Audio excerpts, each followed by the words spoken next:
Good day, everyone. I am Dr. Glenda Rivera. I will be presenting to you one of the concepts on hygiene, which is eye care.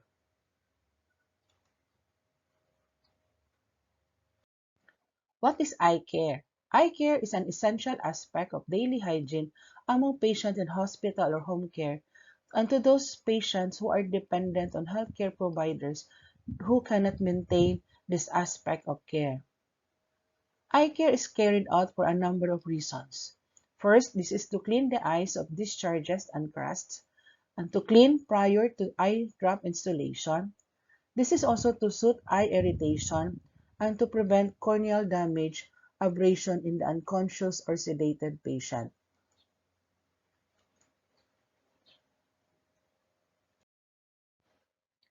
This is the human eye. It consists of your lacrimal sac, nasolacrimal duct, and your tear gland. Eye care is performed best for clients who are conscious and well clients, those who are unconscious, and those clients recovering from eye surgery, and clients with eye injuries, irritations, or infections, and clients with artificial lenses. In the care of our eyes, consider the nursing management. It will start first with the assessment. In the assessment, it covers nursing history and physical assessment. What includes in the nursing history is the client's eyeglasses or contact lenses, recent examination by an ophthalmologist, and the history of eye problems and related treatments. Consider also the signs of inflammation, excessive drainage, and incrustations. There are principles of eye care that we need to consider, especially on cleansing. The eye should be carefully assessed before eye care is provided. Patients should be encouraged to carry out their own eye care if they are assessed and found able to do so. Each eye should be treated as a separate procedure. Infected eyes should be treated last to reduce the risk of cross-infection. A clean technique can be used for eye cleansing unless there are specific concerns about infection, such as those post-operative infection. Ensure good lighting during the procedure. We had the basic eye care.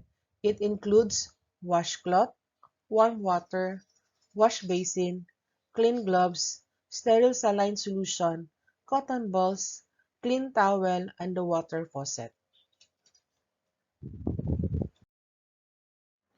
Explain the procedure to the patient.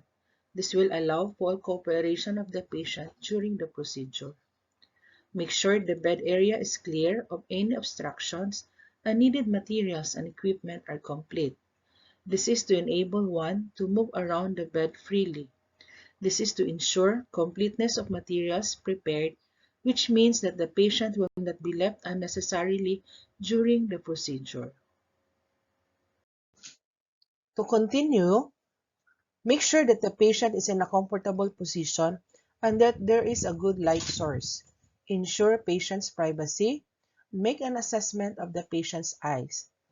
The position of the patient can be in a sitting or lying position with their head tilted backwards and chin pointing upwards. This allows for easy access to the eyes and is a good position for patient's comfort.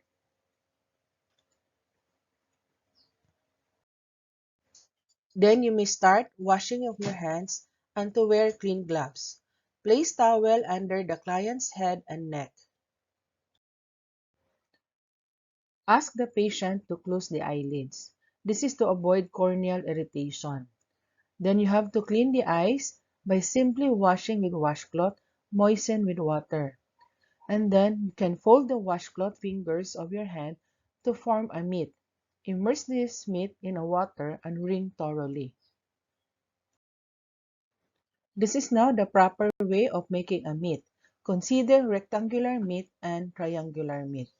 Follow the procedure so that you can use this one as you go along with your procedure. After forming the mitt, you can wash the patient's eye with plain water, use warm water, and then you can use different section of mitt for each eye. The soap irritates eyes, Use of separate sections of meat reduces also infection transmission. Move the meat from inner to outer canthus. Bathing eye from inner to outer canthus prevents secretions from entering nasolacrimal duct.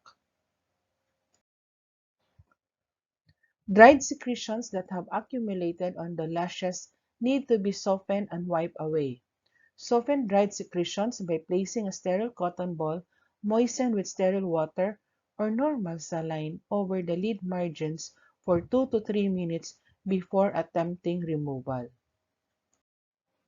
Wipe the loosened secretions from the inner canthus of the eyes to the outer canthus. Never apply direct pressure over the eyeball.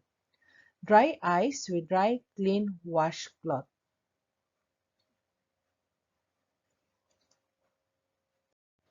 There is also a method on eye care for unconscious client. You need the following: washcloth, warm water, basin, clean gloves, saline solution, cotton balls, clean towel, eye pads, artificial tears, and eye ointment.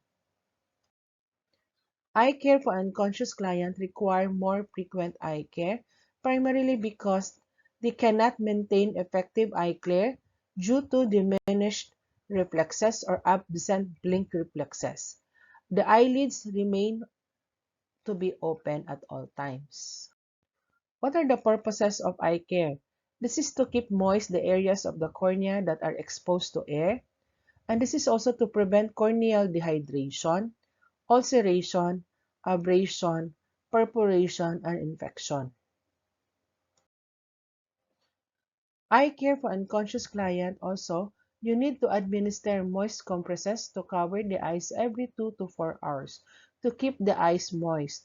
Clean the eyes with cotton balls or clean with washcloth, moistened by saline solution.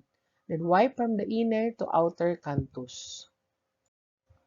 If client's corneal reflex is absent, keep the eyes moist with artificial tears and protect the eye with a protective shield. Monitor the eyes for redness, exudate, or ulceration. Ensure that the patient is in a comfortable position with the head tilted back and supported.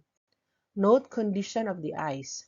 Report for any signs of irritation and infection.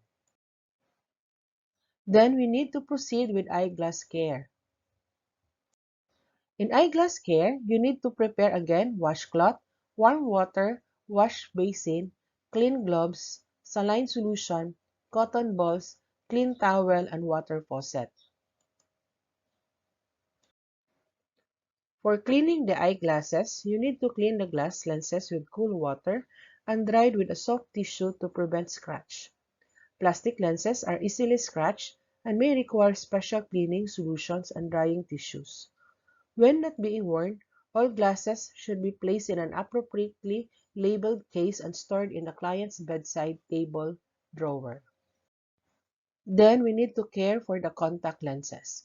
For clients who are wearing contact lens, not all clients are wearing contact lens, so it is best to assess your client's condition with regards to this usage of their contact lenses. What is a contact lens? A contact lens is a thin, transparent circular disc that fits directly over the cornea of the eye. It corrects refractive errors of the eye or abnormalities in the shape of the cornea. For patient teaching for contact lens, consider to explain to patients that all lenses must be removed periodically to prevent ocular infection and corneal ulcers or abrasions from infectious agents such as Pseudomonas aeruginosa and Staphylococcus. Inform the client that the following may indicate lens overwear. There is pain, there is tearing, discomfort in the eyes, and redness in the conjunctiva. Instruct the patient on the following. Do not use fingernails on lens to remove dirt or debris. Do not use tap water to clean your soft lenses. And follow recommendation of lens manufacturer or eye care practitioner when inserting, cleaning, and disinfecting lens. Then keep your lenses moist or wet when not worn. Use fresh solution daily when storing and disinfecting lenses. Wash and rinse lens storage case on a daily basis. If lens is dropped, moisten finger with cleaning solution and gently touch it to pick up. Then clean, rinse, and disinfect. Each lens container has a slot or cup with a label indicating whether it is for the right or left lens. It is essential the correct lens be stored in the appropriate slot so that it will be placed in the correct eye. Always start with the same lens when removing or inserting lenses to avoid mix-up. Throw away disposable or replacement lenses after prescribed wearing period. Encourage patients to remember the acronym RSVP, meaning redness, sensitivity, vision problems, and pain. Then avoid home remedies for eye problems. If dirt or dust gets into the eyes, clean them copiously with clean, tepid water as an emergency treatment. For general eye care, take measures to guard against eye strain and to protect vision. Schedule a regular eye examinations, particularly after age 40, to detect problems such as cataract and glaucoma. Thank you everyone for listening. I hope you have a good glance on how we take care of our eyes to prevent it from further infection and damage. Good day everyone.